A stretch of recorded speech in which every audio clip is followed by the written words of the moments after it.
Yo, yo, yo. Thanks for tuning in to the 24th episode of J Talks Crypto. And in this episode, I am going to be doing a terrible analogy, a terrible Bitcoin analogy. And this is an idea that I had a couple days ago. And I like to call it how understanding. This one's pretty out there. How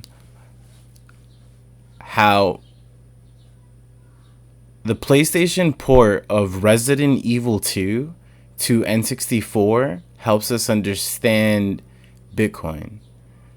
Yeah, I know. I told you guys it was a little bit weird. So, what the fuck, dude? How the fuck does Resident Evil 2, PlayStation, N64, how does that shit all come together? And so one of the things that you need to take into account is that porting Resident Evil 2 to the N64 into a cartridge was a technical feat. Like, that shit was crazy what they did, considering the limitations of the N64 system and all the compression that they did in order to get it to fit onto the cartridge. Because there's just so limited space on the cartridge. And with the PlayStation, you were able to have a whole bunch of pre-rendered scenes. You were able to have uncompressed files because you just had so much disk space to play with on the PlayStation. So even though the N64 was a little bit more powerful, it's not because it had a little bit of a bottleneck with the cartridge limit. So yeah, to keep it not too long, but what they you can go on YouTube and look at videos if you are actually interested in how that port actually happened. But the fact that port happened is pretty crazy. So how the fuck does this relate to Bitcoin? How does this all tie together? How does this make any sort of sense? And most importantly, don't forget to explain why it's a fucking terrible analogy. So it relates to Bitcoin because a lot of times what people try to do when they first find out about Bitcoin is that they try to fix it. And you kind of see this now with Elon Musk. So he's out here and he's it seems like he hasn't done a lot of research on it. Because he's over here just casually saying stuff like, oh, make a bigger block and then you have faster transaction times, because that's exactly what you need in order to scale Bitcoin. You need faster transaction times. And it's like a lot of Bitcoiners, they have this kind of this meme where they just laugh at people. It's just hey, I'm new to Bitcoin and I'm here to fix it. I know a whole bunch of stuff from some field that I work in, and I think that this should apply here. And one of the things that you don't realize is just bro, you can say whatever the fuck you want. I ain't running your code. Ain't no one's gonna run unless your code is actually good for the network. I'm probably not gonna do shit with it. And Bitcoin does it's just okay, so why don't we just increase the block size? And the reason that those things don't just happen is because there are specific engineering trade-offs being made, very intentional engineering and computer trade-offs being made in order to achieve the level of decentralization and speed that the Bitcoin network has. So that's actually one of the reasons why you kind of see that this PlayStation and Resident Evil 4 thing is it's a terrible analogy, because no one's forcing us to build on the N64 platform, but you can understand what the developers did in terms of actually porting that to a small medium. You can understand that hey, yo, what these guys are doing with this fucking N64 port is actually kind of wild on a computer science level, because the amount of compression that they're getting is and you're achieving essentially the same game, and you are making some trade-offs. You have smaller files, the sound quality isn't as good, and just things like that.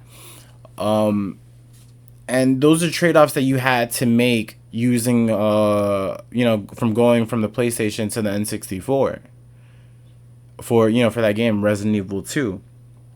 And that relates to Bitcoin in the sense that, like, we need to understand that in order for Bitcoin to be fast, we can't just, how do you say this? We can't just build a new system. That's exactly kind of what I guess I'm trying to say. It's like we do have to work with what we have, because we can change the N64. Nothing's holding us to like continuously build on this N64 platform. Like, yeah, it was good for its time, but there was nothing holding us to that. And with Bitcoin, it's different, because one of the main thing about it is that nobody can control it. Nobody can change it at the flick of a wrist. Nobody can change it unless the code that you're trying to change it with is very, very well peer reviewed, and it's actually a benefit to the network. Because the thing is, we can't fuck this up. We could fuck up the N64. Worst thing that happens when you fuck up a port to a game is that it doesn't sell well. If you fuck up Bitcoin, billions of people lose property rights all over the world. And maybe they're not taking advantage of it right now, but it's there and it's running, and they can take advantage of it if they had the knowledge or willingness to do so. And I know that this was like kind of like a really, really weird, terrible analogy, but it is kind of like something that I wanted to, it was a little bit of a thought thread that I had out there, because you look at something like Lightning, and you understand all the trading, the computer science trade-offs that these guys had to do to build a crazy game like that onto the N64. And it makes me think of seeing Lightning working, where it's actually getting developed by, or getting adopted by, a sovereign country. And you can say that it's a small country, it's an irrelevant country. Like, bro, it's a country. They're making it legal tender, and you can download several wallets today and use Lightning, and you can you can onboard on Lightning, and you can offload on Lightning yourself. And people don't understand how much of a breakthrough that is on a computer science level, because they're achieving a finality that happens literally almost instantly. And to do that on the Bitcoin blockchain is impressive, because it's kind of like, like taking like an old N64 and fucking like throwing a fucking PlayStation 5 on top of it. And that's kind of like what I feel like they did with like this Lightning shit and Bitcoin. Layer 2 is real, man. Layer 3 is real. And this shit is fucking here, and it's crazy, and I can't believe that nobody's talking about it. I really can't.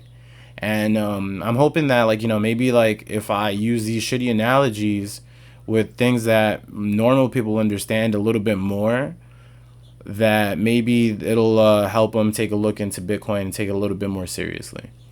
Anyway, this is J Talks Crypto. This video is getting a little long. Like, comment, subscribe. You guys know I fucking hate asking. This shit isn't sponsored by nobody except for myself. I'm not really trying to get paid. I'm just ranting. I just like to call I have like this little joke if this is your first time watching J Rants Crypto. Anyway, thank you. This is J Talks Crypto, and I'm signing off.